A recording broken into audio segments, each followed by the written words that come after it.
अच्छा भैया हमरा सबके छोट लड़का राउर भाई राउर भतीजा व्यास मुकेश सिंह एक बार फिर रौरा सबके चरण में हाजिर बानी। अपन आशीर्वाद हमने के देहब सब है। सावन के पावन मनभावन मास के शुरुआत हो गई बा। तब भोला बाबा के भजन से रौरा सबके आशीर्वाद के इच्छा रखत तनी। सबसे पहले कवि महेश जी के कुछ कहना बा शेर के रूप में।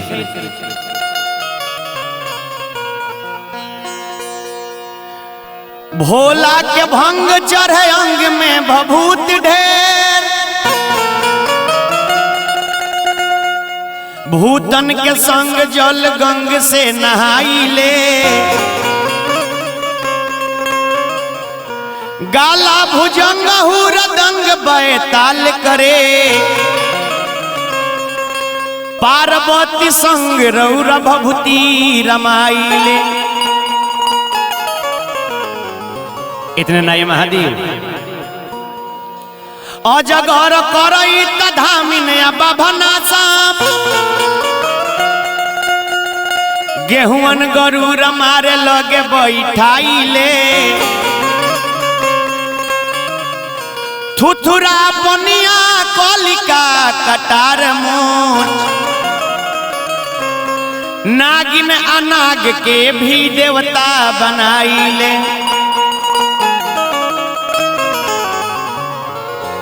लोक पर लोक रउआ मालिक त्रिलोक के, काशी के त्रिशूल के नोक पर उठाइले, कवि महेश प्रवेश करी हृदय में, कहीं का विशेष रउआ सृष्टि चलाइले। राजू बाबा एगो भजन बड़ी सुंदर भोला बाबा के लिखले बनी। भक्त कहता कि हे प्रभु तब भोला है रौरा पौरा के, तनिक सा धूल मिल जाई,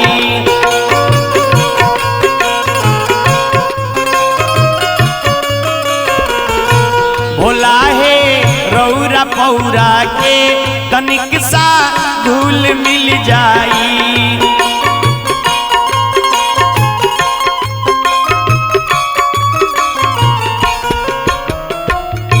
भोला है रौरा पौरा के, तनिक सा धूल मिल जाई,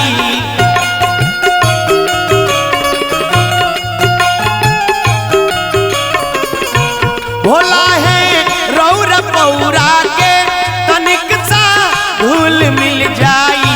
जीवन के राह में हमारा, जीवन के राह में हमारा सूल फूल बन के खिल जाई।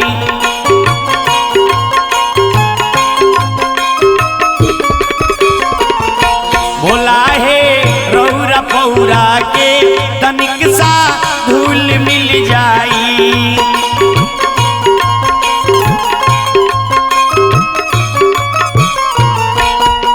जय हो।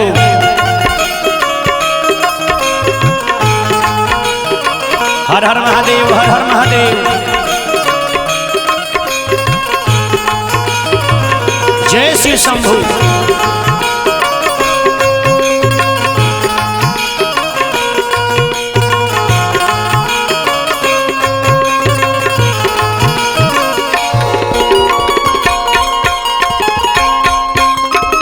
बन रही बबलू बाबू, बन रही।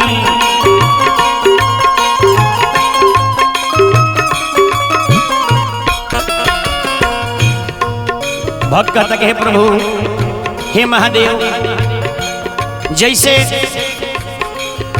एगो सूल फूल के रक्षा करेला वैसे ही तक्षक रौरा गर्दन में लपटाई बारे।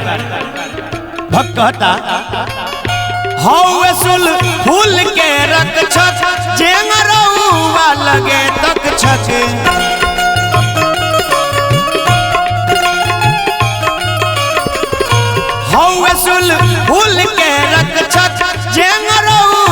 लगे तक छक ए मालिक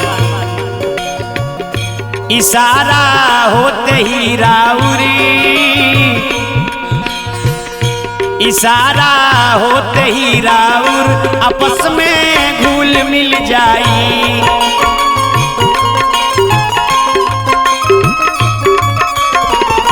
भोला हे रौरा पौरा के तनिक सा धूल मिल जाई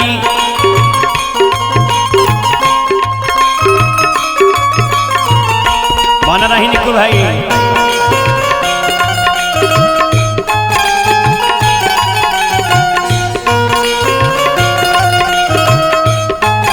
चलो विकास बाबा धाम चलो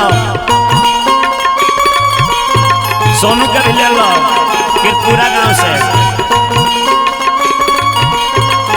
हरिद्वाराज बबुआ के चारी से हर हर महादेव जय शिव शंभू हरेश भैया चली बाबा धाम महादेव चाहिए राई भी पर्वत हो जाला अब पर्वत भी राई हो जाला हमने के महाराज जी कवि बर श्री राजू बाबा जी लिखत नहीं चाहे बता राई भी पर्वत हो जाला बीस भी शरबत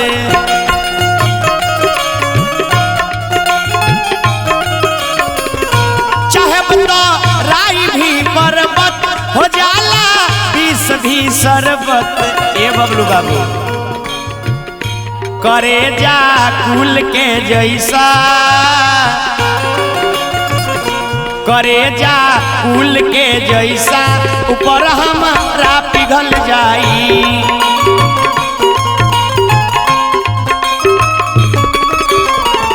भोला हे रौरा पौरा के तनिक सा धूल मिल जाई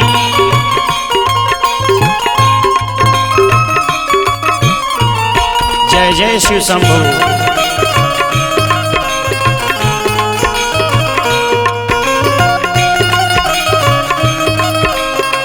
बम भोले भंडारी के दरबार में चली बॉम्बे आशी हर हर महादेव हर हर महादेव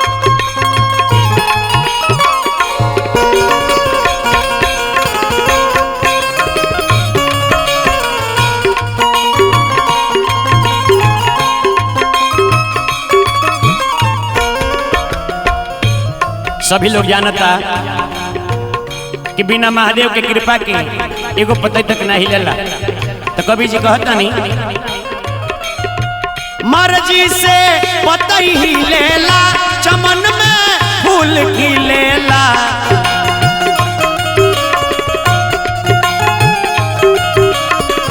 मर्जी से पतई ही लेला चमन में फूल की लेला चाहे बता राजू मुकेश के चाहे बता राजू मुकेश के जीवन के मूल मिल जाई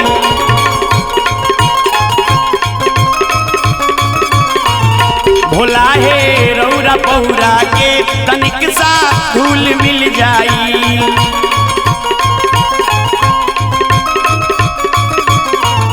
भोला हे रौरा पौरा के तनिक सा धूल मिल जाई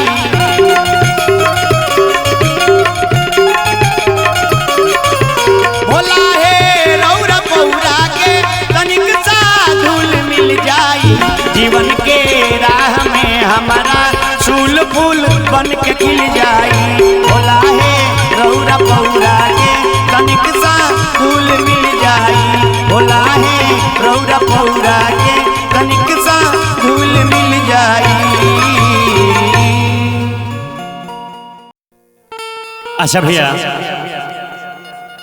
सावन के पावन महीना बा आ यही सावन में एगो हमरा खानी कम कॉलेज के लड़का कैलाश पर्वत पर पहुंचल बा जब भोला बाबा के स्वरूप देखलस रूप देखलस आ जब भोला बाबा के गर्दन में लपटाइल अजगर सांप जब देखलस तो लड़का भयभीत भइल बा।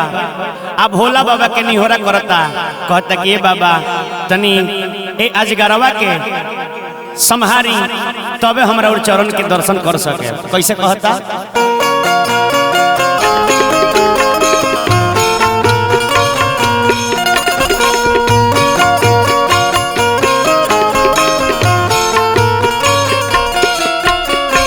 गरवा के बनल जवन हरावा मरेला फूफू करवान है।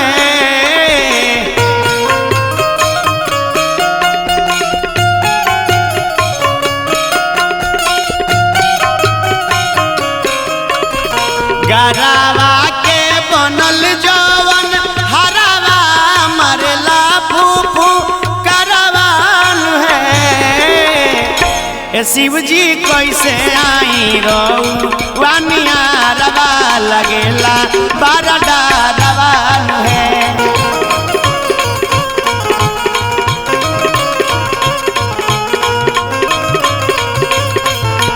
शिव जी कैसे आई रउनिया रवा लगेला बड़ा डरवान है।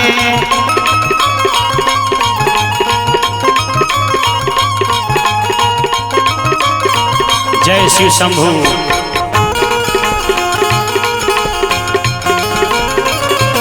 जय हो जय हो।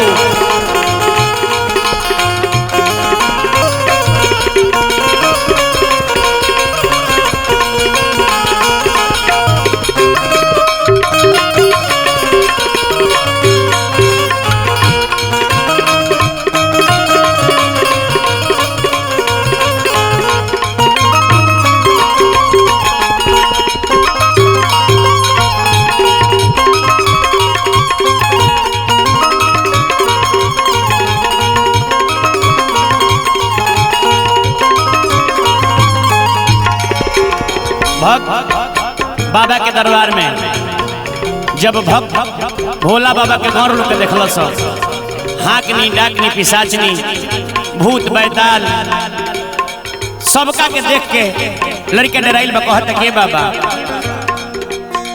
संग के संगतिया राउर हवे उत्पाती बाबा।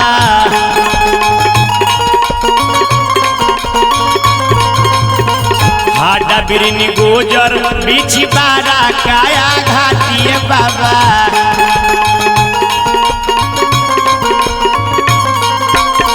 संग के संगतिया राउर हवे उत्पाती बाबा। हाडा बिरनी गोजर बिछी बारा काया घाती बाबा। सबका में मरल बा जहरावा करके संग हरवान है।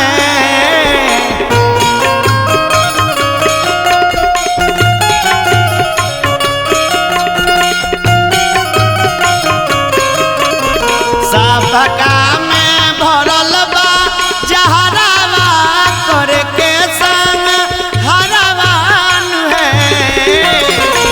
शिव जी कोई दी है तो ही खतारवा लगेला बड़ा डरवान है।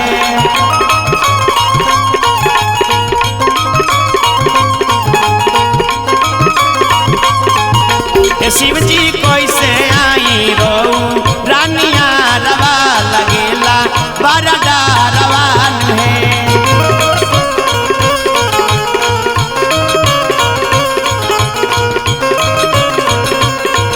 जय हो।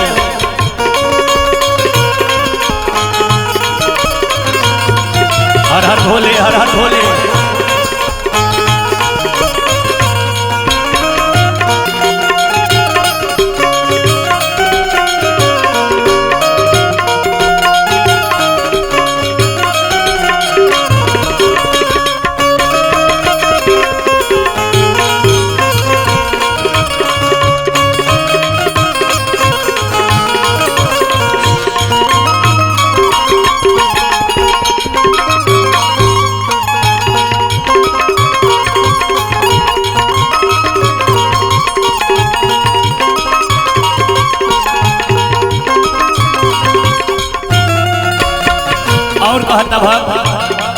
बाबा और हम देखा तनी जान तनिका कपूर समान राउर गोर बासुरतिया है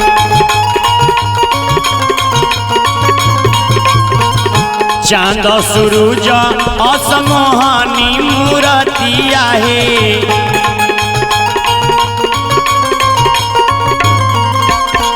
कपूर समान राउर गोर बासुरतिया है चांद सूरज असमोहनी मूर्तिया है भभूति लगवनी भर गतरावा समझी पावा डरवान है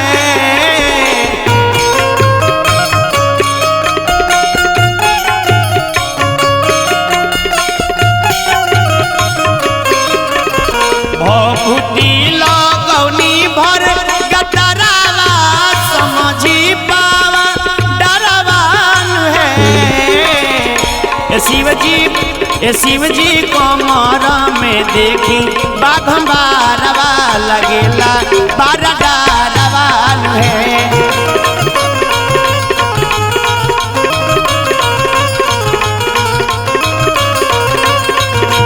शिव जी कैसे आई राऊ रिनिया रवा लगेला बड़ी डारवा है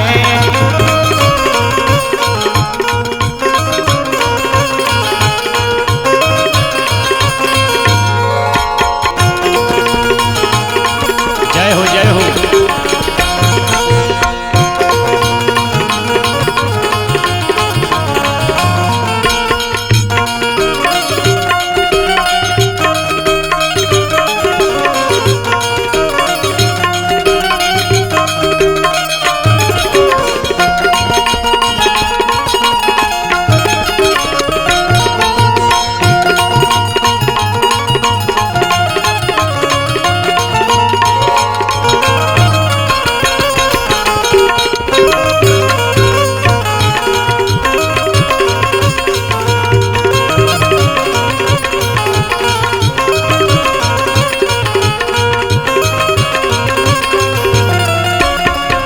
कहते हे प्रभु और हम देखत जानी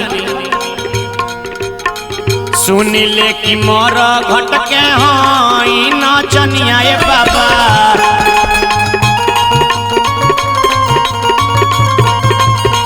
भूत बायताल हवे राउर बजनिया ए बाबा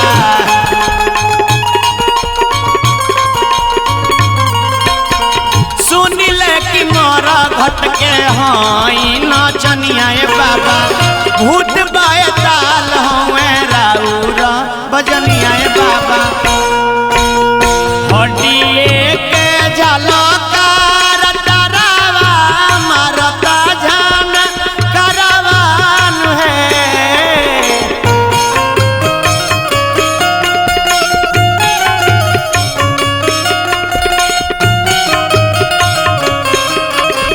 हड्डिए के झलकार डरावा मारता जान करवान है शिव जी देखी राजू भागे अपना घरवा लगेला बरदारवा है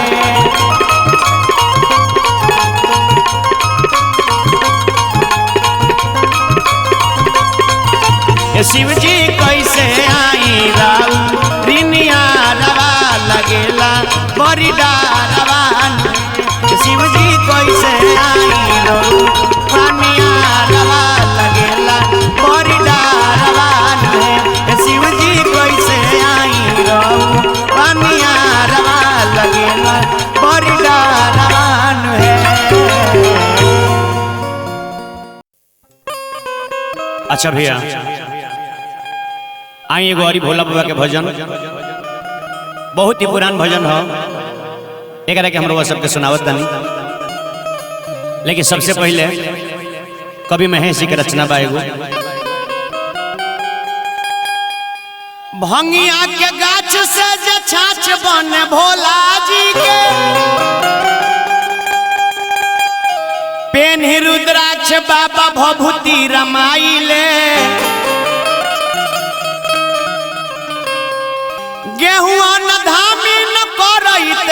बाभना सांप अजगर या थुथुरा से देह जा तवाइले सावन में हो के बरसात बाबा रात रात भर तो बोरौआ दिन दिन भर कैसे नहाइले कभी महेश जल ढार ले फफरा में तहे बुर्बक मुकेशवा के कैसे समझाइले एगो भक्त कहता कैसे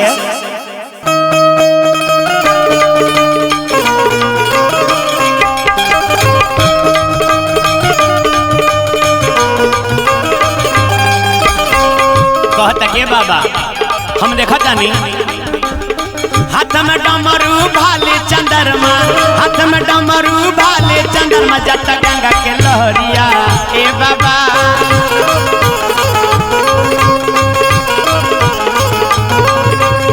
हाथ में डमरू भाले चंद्रमा हाथ में डमरू भाले चंद्रमा जटा गंगा के लहरिया ए बाबा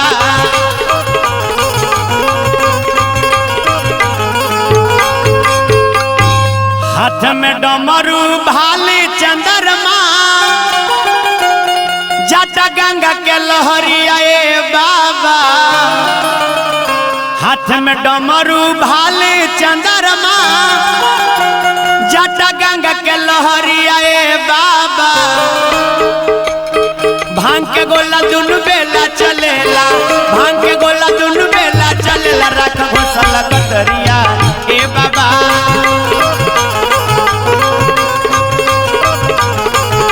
भांग के गोला दुनु बेला चलेला भांग के गोला दुनु बेला चलेला रख घोसला कतरिया ए बाबा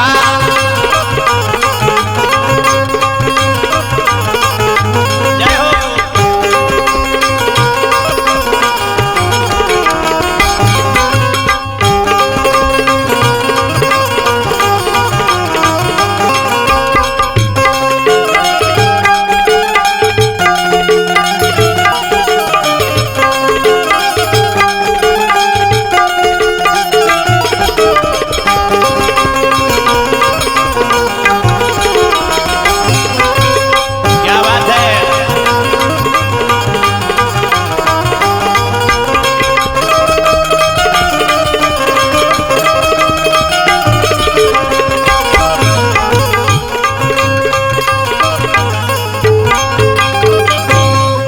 भांग के गोला दुनु बेला चलेला रख घोसल गतरिया ए बाबा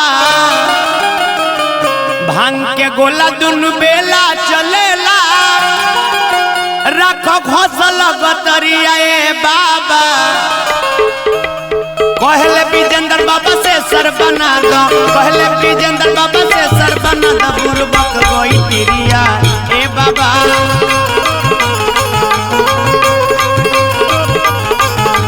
पहले विजेंद्र बाबा से सर बना दो पहले विजेंद्र बाबा से सर बना दो बुरबक कोई तिरिया ए बाबा